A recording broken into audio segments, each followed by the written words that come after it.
त्यापासून आपल्याला डोसे बनवायचे आहेत. त्यासाठी आपल्याला लागणार आहे प्रथम तांदळाचे पीठ म्हणजे तांदळाची पिठी.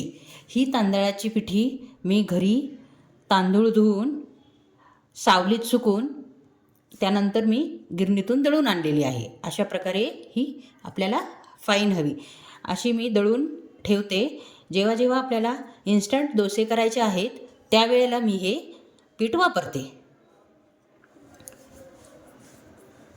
आणि हे मी 1 कप घेतले आहे पीठ. त्यानंतर आपल्याला हे वेजीस लागणार आहे. टोमॅटो, हिरवी मिरची, कोथिंबीर आणि कांदा.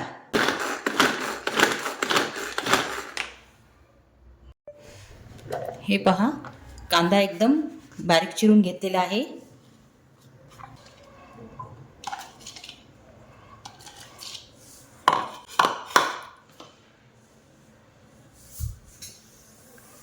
त्यानंतर मी यामध्ये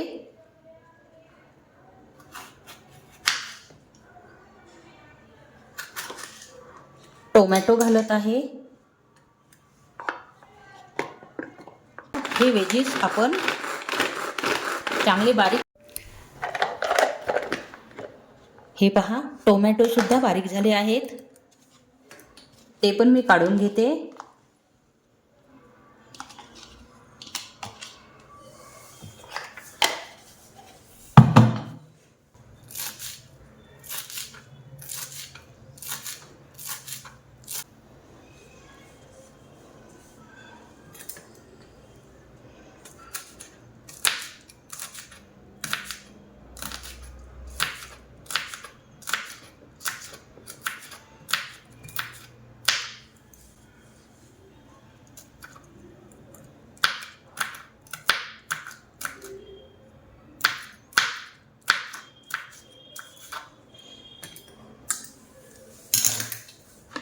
हे पहा, भाज्या सगळ्या चिरून झाल्या आहेत.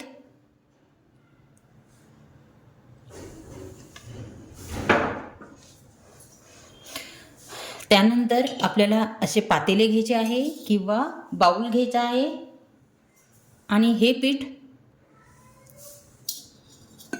बाउलमध्ये घालायचं आहे. आपण पातेल्यात घेतले आहे आणि त्यानंतर त्यामध्ये 1 कप पाणी घालणार आहोत. आपल्याला पाणी अजून लागणार आहे. जसे लागेल, जशी आपल्याला कन्सिस्टन्सी हवी आहे तशी मिळाल्यानंतर आपण पाणी टाकणार आहोत. हे बघा, चवीनुसार हे मीठ घातले आहे.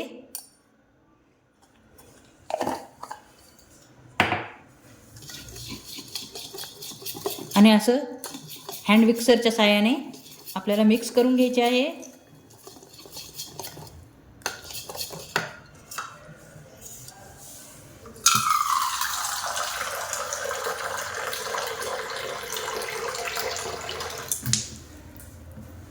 प्रथम मी 1 कप पाणी घालून घेतले होते. आता आपण जसं लागेल तसं आपण घालणार आहोत. हे पहा, थोडं थोडं करून आपल्याला हे पीठ घालायचे आहे.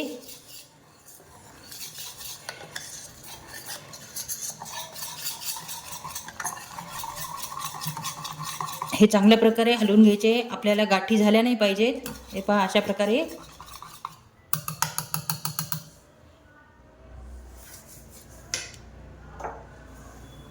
त्यानंतर आपण यामध्ये हे वेजीस घालणार आहोत. प्रथम मी कांदा घालून घेत आहे. त्यानंतर टोमॅटो, बारीक चिरलेली हिरवी मिरची आणि कोथिंबीर. भरपूर अशी घालायची आहे कोथिंबीर. चवीनुसार मीठ मी प्रथमच घातले होते. त्यानंतर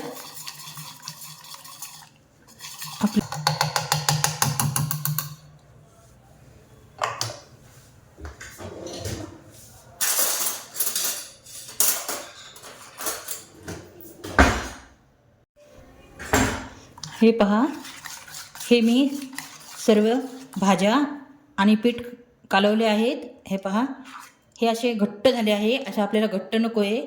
तर आपण यामध्ये पाणी घालणार आहोत. आपल्याला पूर्णपैकी हे पीठ पातळ हवं आहे.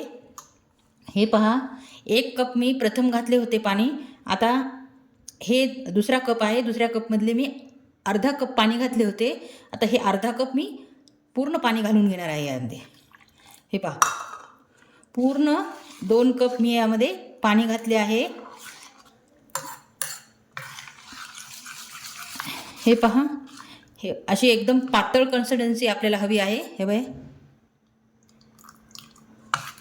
असं पातळ बॅटर आपल्याला हवं आहे. आता हे बॅटर आपण थोडं रेस्ट करायला ठेवूयात. तोपर्यंत आपण डोस्याची चटणी करून घेऊयात.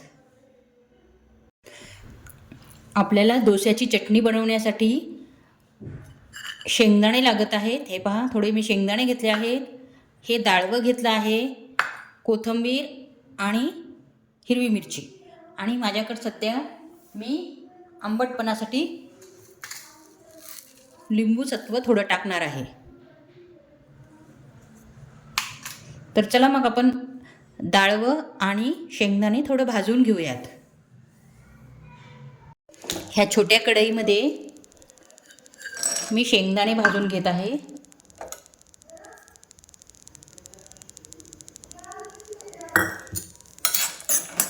आपल्याला थोडं तेल टाकून हे शेंगदाणे भाजून घ्यायचे आहेत. त्यातच आपण हे डाळवं घालणार आहोत. डाळवं जास्त भाजायची गरज नाही आहे, कारण की ऑलरेडी डाळवं हे भाजलेलंच असते. तेव्हा आपण थोडंसं मी भाजून घेत आहे. तर चला मग मिक्सरच्या भांड्यामध्ये बारीक करून घेते.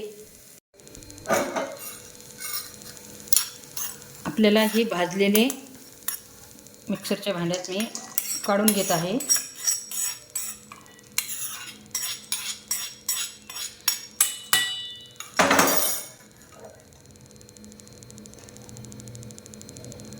हिरवी मिरची, चवीनुसार मीठ, थोडी साखर, आंबटपणासाठी हे लिंबूचं फूल किंवा लिंबू सत्व घालत आहे. आणि स्वच्छ धुवून चिरून घेतलेली कोथिंबीर घालत आहे. तर आपल्याला हे मिक्सरला बारीक करून घेते. आपली चटणी रेडी झाली आहे.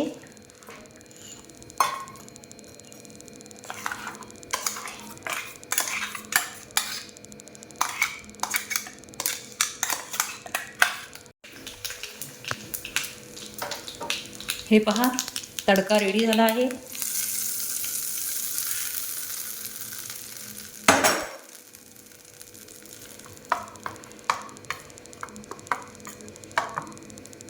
आपण तव्यावर डोसे करायला घेऊयात. चला मग आपण डोसे तयार करूयात.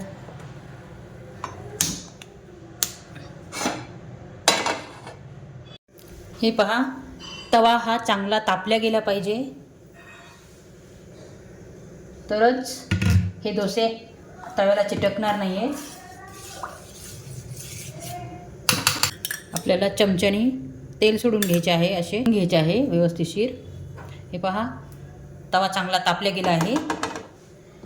आणि आपल्याला पळीच्या साहाय्याने किंवा हे अशा प्रकारे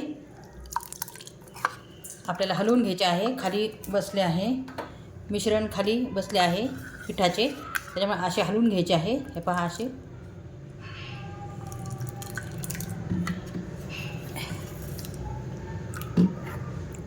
आणि असे साईडून असे आपल्याला टाकून घ्यायचे आहे.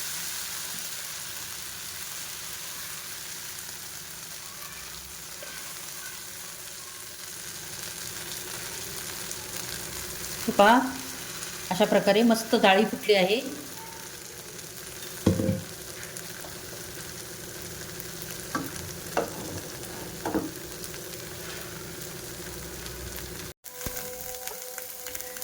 हा तांदळाचा डोसा करण्यासाठी थोडा शेकण्यासाठी थोडा जास्त टाईम लागतो नेहमीच्या डोस्यापेक्षा. पहिले फ्लेम वाढवायचे आहे आणि नंतर फ्लेम कमी करून घ्यायचे आहे. हे पहा, या साईडने आपोआप सुटत आहे, पाहू शकता.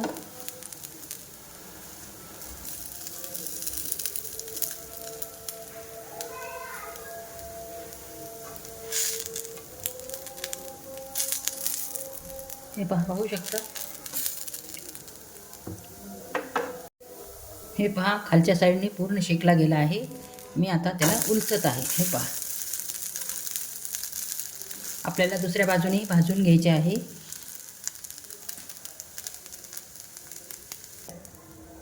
आपला डोसा हा रेडी झाला आहे. हे पहा, हे पहा, असे हे तांदळाच्या पिठाचे डोसे तयार झाले आहेत. अगदी चविष्ट. तुम्हाला ह्या डोस्याची रेसिपी आवडली असेल तर लाईक आणि सबस्क्राईब करा. हे पहा, किती मस्त असे जाळीदार झाले आहेत. खायलाही अगदी टेम्पटिंग असे झाले आहेत. तर तुम्हाला ही रेसिपी आवडली असेल तर नक्की करून बघा आणि चॅनलला लाईक आणि सबस्क्राईब करायला विसरू नका. पुन्हा भेटू एका नवीन रेसिपीमध्ये.